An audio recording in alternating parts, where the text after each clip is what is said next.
My sister sternly announced, "We no longer need you here. Please leave the place where you work from home. You're just living off us," with a tone that signaled she was done discussing it. My parents joined in, singing the same tune in unison, "Get out. We're tired of you and your dog always being in the way."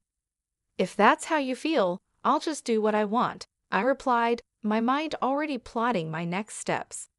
"Let me introduce myself. I'm Lisa, a 41-year-old single woman working as a freelance web designer. I can do my job from anywhere thanks to the internet and my home setup. I have my own space to work in, and I enjoy the freedom of managing my own time." Despite loving my job, my life was disrupted 5 years ago when my parents suddenly decided to visit me without notice. As soon as they walked into my house, they began to look around and soon started a conversation that hinted at major changes ahead. "This house is quite spacious, Lisa," my mother observed, looking around. "It almost seems like we could live here too." "And there's even a spare room," my father added. "It seems a waste for Lisa to live in such a big house all by herself." Without asking me, my parents had made up their minds in their typical manner. They seemed to think moving in with me was settled without even considering what I might want. I had never planned to live with them, and I made my position very clear. "Hold on a moment, I have no desire to live with you," I said, puzzled by their assumption. "What are you even suggesting?" My father's face flushed red with anger as he sharply retorted, "You've taken over this house, claiming it was from your Uncle Michael, and you're trying to claim it as your own. There's a limit to how low you can go." I tried to set the record straight. I didn't take it over. I had a proper discussion with Uncle Michael, and he willingly transferred it to me, I explained. Despite my protests, my parents had already decided to move in. They insisted, "Our old house is falling apart, and it's no longer suitable for us to live there." Given that my mother didn't work and my father's income wasn't enough to cover major repairs, they saw no other option but to move into the house I had inherited from my Uncle Michael. Faced with their difficult situation, I couldn't just leave them homeless, so I reluctantly agreed to let them move in. Once they settled in, however, they didn't hesitate to make sarcastic remarks. "Hey Lisa, you're already in your 40s, aren't you? Don't you have any plans of getting married?" They would taunt, always pointing out my single status. I find great satisfaction in my work and am truly content with my life. Yet the people around me often express concerns about my relationship prospects. They suggest that I should follow in my sister's footsteps, who has taken a different path in life. Contrary to their expectations, my sister's married life has faced its own challenges. Nevertheless, I remain unfazed, reassuring them that I'm perfectly fine with how things are. It was during one such discussion that my mother, who had been eavesdropping, decided to butt in. "Hey, don't speak ill of your sister like that. Unlike you, she's married and even has a stable job at a company," she interrupted. Defending my own choices, I replied, "I might not be married, but I am doing a respectable job too." My mother wasn't convinced and continued her criticisms. "You're always just messing around on your computer. You're probably making money through some shady means, aren't you?" she accused. Despite their doubts and criticism, I continued to live my life according to my own terms, valuing my independence and the career I've built. I quickly responded, "Shady? I'm earning my living honestly through legitimate work. There's no need to worry." My mother was not pleased with my reply and scolded me sharply, "How dare you talk back to your mother? You really are the complete opposite of your sister." This constant comparison of me to my sister by our parents was something I had become used to. While my sister worked a temporary office job, I had chosen a different path that allowed me to work from home. Although I knew our parents' generation might not fully understand the concept of remote work, it still hurt to be consistently belittled. However, one day while I was preparing dinner, instead of my perpetually idle parents, the doorbell rang unexpectedly. To my surprise, it was my sister Carol, burdened with a massive amount of luggage. "Hub, Carol, what's going on? It's been a while," I greeted her, taken aback by her sudden appearance. "This is sudden, but I'll be living in this house from today," Carol replied with urgency. Baffled, I blurted out, "Living here from today? I didn't hear anything about this." Carol explained, "Didn't Mom and Dad tell you? I got divorced, so I'll be counting on you from today." Despite my initial shock, I tried to maintain a welcoming demeanor. Ignoring my startled reaction, Carol trudged upstairs and promptly claimed an empty room as her own. My parents sided with her, and I found myself powerless to object. From that moment on, my stress levels began to rise. Carol, after her divorce, had quit her job and spent her days speaking ill of me with our mother. "Hey, Mom, isn't this dress cute?" Carol would ask, showing off her latest shopping find. "Oh yes, indeed, Carol. You're so pretty, it will definitely suit you," our mother would respond enthusiastically. Then Carol would turn to me and remark, "Do you think so too? It's totally not something Lisa would wear, right?" Unable to escape their critical gaze, I continued to live my life without reacting to their taunts. Despite the desire to retaliate, I realized that it would only play into their hands. So I remained steadfast and unresponsive to their attempts to provoke me. One fine day, I knew I had to stay strong and keep focusing on my own happiness, regardless of the negativity around me. I found myself in a truly heartwarming situation when one of my closest friends became the proud owner of a litter of 4 adorable puppies. This significant event sparked a series of changes that would enrich my life tremendously. The moment I saw those precious pups, I felt a deep connection. After careful thought, I decided to adopt a little black Chihuahua from the litter. I named him Charlie. Charlie was a bundle of joy, his round eyes sparkling with mischief. Every time he looked at me, his tail wagged so vigorously it seemed it might just detach in his excitement. I had always dreamed of owning a Chihuahua since I was a child, and finally having Charlie by my side brought immense happiness into my life. This was particularly true because I often worked from home, and Charlie's companionship provided a much-needed relief from the loneliness of my remote work days. "From today onwards, you're Charlie, okay?"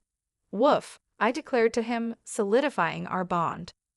Caught up in my excitement, I didn't discuss my decision to bring Charlie home with my family.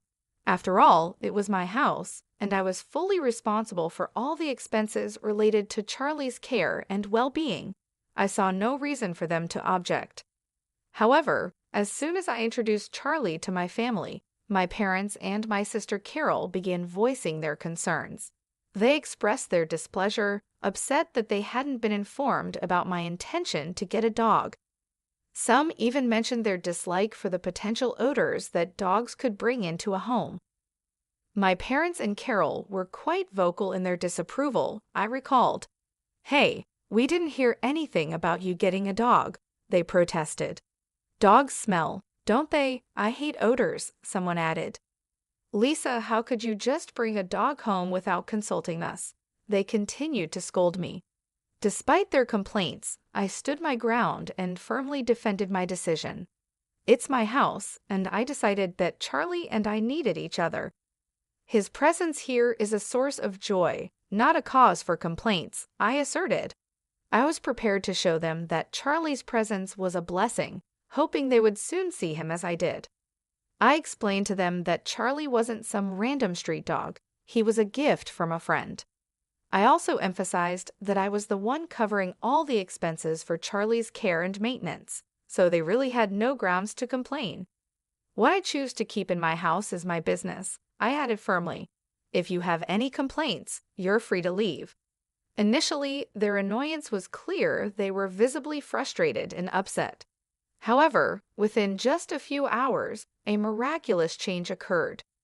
Charlie's undeniable cuteness completely won them over. They couldn't stop doting on him, playfully asking, "Aren't you cute? Are you mummies, daddies, or are you sissies? Look over here, sweetheart." It was as though their frustration had just evaporated into thin air. My entire family had fallen head over heels in love with Charlie, and his presence managed to bring about a remarkable transformation in their attitudes. From that point on, our home was filled with constant adoration for Charlie. Thanks to him, the previous hostility directed towards me began to fade, and I was able to enjoy relatively calm and harmonious days with my family. However, as life tends to go, a disruptive event occurred one day that broke the peace we had come to enjoy. While I was out running an errand, I received an urgent call from my sister, Carol. She sounded agitated and demanded, "Come back home now." Startled by her urgent shout, I asked her what had happened. She unleashed her frustration over the phone, shouting back, "It's not what happened. It's what Charlie did. He did his business on my clothes. What if they smell?" I tried to calm her down, saying, "Oh, just wash them quickly and they'll be fine. And isn't it your fault for leaving your clothes all over the floor?" Carol retorted, "What? It's my fault? It's your poor training that's to blame." I sighed, realizing that this was just a minor hiccup. "Enough, Carol. Charlie is still a puppy, you know. If you take him out for a walk, he won't do his business at home. You said you were excited to walk Charlie today, didn't you? Did you actually take him?" I had originally planned to take Charlie for a walk later in the day, but I didn't realize this decision would trigger a series of events that would throw my family into chaos. The core issue was that I hadn't fully trained Charlie, our beloved dog, and the consequences of this oversight were about to unravel. When I returned home, I walked into a home filled with tension. My sister Carol, clearly furious, confronted me immediately. Her anger was evident, and it was clear she had already briefed our parents about the mishap, as they too glared at me, standing amid Carol's now soiled clothes scattered across the floor. Carol, distraught, threw the soiled garments at me in a fit of frustration. "I'm going to charge you for the cleaning costs," she declared angrily. "Why should I pay?" I retorted. "It's because you didn't take him for a walk and left your clothes all over the floor." My parents quickly joined in, urging me to take responsibility. "Lisa, shouldn't you at least apologize to Carol?" they suggested. "All of this happened because of that Charlie you brought home." As the accusations continued, I couldn't help but defend Charlie. "Can't we give Charlie some slack? Puppies are like babies. They make mistakes sometimes." But my family seemed determined to blame me and Charlie. "This situation only happened because of this stupid dog," my sister snapped again. "Lisa, you made the right choice by not getting married if you became a mother. I doubt you'd raise a decent child." Her comments grew harsher, and my frustration mounted. "How dare you say something like that?" I exclaimed. "If you had taken him for walks properly and kept the house tidy, none of this would have happened." Finally, my sister reached her limit. She pointed at me and declared, "I can't take this anymore." The situation had escalated beyond simple pet mishaps to personal attacks, revealing deeper family tensions. Despite the hostility, I knew it was essential to remain calm and address each issue thoughtfully, prioritizing Charlie's training and our family's need for better communication and understanding. "I don't need you or this dumb dog. Get out of this house." The words struck me like a ton of bricks. "What?" I stammered in disbelief. "Didn't you hear me? I said get out. We don't need a home-wrecking freeloader here," my sister continued harshly. Her accusation cut deeply, especially since she knew all too well that I was currently without a job. I was stunned. Who did they think was covering the household expenses? It was me. As I stood there, bewildered by my sister's outrageous claims, even my parents joined in, supporting her view. "That's right, Lisa. Leave this house. Your presence only makes us feel worse," they echoed. I had reached my breaking point.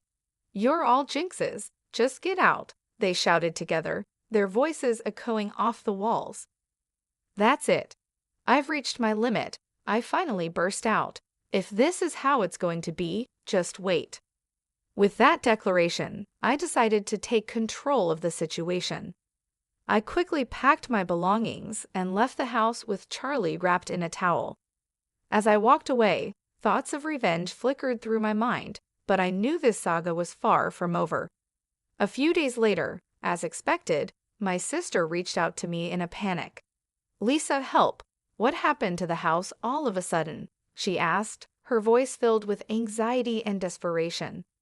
Curious about this new twist in our ongoing family drama, I inquired, "What happened? Why do we suddenly have to leave?" "We were told to leave by the end of this month," she replied, her voice trembling with stress. The realization hit me hard, and I couldn't help but wonder if this was the universe's way of teaching my family a lesson about compassion and understanding. "Ah, so what's the problem here? Why do we suddenly have to leave?" Carol's voice quivered as she struggled to grasp the situation. "I've made the decision to sell the house," I told her firmly. I stated calmly, and Carol froze, disbelief clear in her trembling voice. "What do you mean you've decided to sell it? You don't have the authority," she stammered. "A month ago, the house officially became mine, a fact I had kept to myself until now," I explained. "Yes, I received the house from Uncle Michael, and the title is in my name," I revealed, causing Carol to react with shock. "You're kidding, right?" Her skepticism was evident. "Even if the title was transferred to you by Uncle Michael, you can't just sell it like that," she argued. "I understand your concern," I reassured her, "but right after you told me to leave, I consulted with Uncle Michael. He made it clear that the house is mine now, Lisa. He told me to do what I want and suggested I get away from the family as soon as possible." Carol was taken aback, struggling to process this unexpected revelation. "What? No way," she muttered. As our conversation continued, I suspected my parents might be listening in through the phone's speaker. Soon enough, they began to voice their objections. "Hey, Lisa, cut it out. We have no other place to live if we leave the house," they interjected, trying to appeal to my sense of family loyalty. "That's right, Lisa. It's unthinkable to do this to your own family. If you're a good daughter, show some respect to your parents," they added. With a quiet but firm tone, I responded, "Respect? What are you talking about? You've always looked down on me compared to Carol. Who do you think has been supporting your life for the past few years? You all had nowhere to live, so I reluctantly let you stay with me." My parents were momentarily silenced by my strong response. Without waiting for their reply, I contemplated the implications of my decision, ready to enforce the boundaries that were long overdue. I continued, "Who treated me and Charlie like nuisances and kicked us out? It was you, wasn't it? Trying to drive out the original resident is shameless." My father, his voice full of plea, responded, "Please, Lisa, help us. We're sorry." But I had had enough. "I don't care. Fend for yourselves," I said resolutely. With that, I abruptly ended the call and blocked all my family members' contacts. Charlie, my loyal canine companion, looked up at me with a worried expression. I held him close and whispered, "I'm sorry, Charlie, for shouting. It's all right now. I will protect you." I felt relieved that I had rescued Charlie from a family that had mistreated him. In the days that followed, I learned that my parents and sister had been forced to leave the house at the last minute despite their desperate attempts to cling to it. My father's meager income and my unemployed mother and sister made it impossible for them to maintain a decent life. Rumors circulated that my sister was constantly pressured by my parents to find a job, and their family relationships deteriorated further each day. While I had no interest in their living conditions, it was clear that their standard of living had plummeted since my departure. It was a classic case of reaping what they had sown, and I couldn't help but feel a sense of vindication. Meanwhile, I enjoyed a fulfilling life in my new pet-friendly apartment, free to work on my terms without anyone complaining. All my earnings were solely for myself and Charlie. I was genuinely content with my life. "Charlie, let's go to the dog park today," I said with a smile. Charlie seemed livelier, perhaps because that noisy family was no longer a part of our lives. From that day forward, I was determined to protect Charlie for the rest of our lives and lead a peaceful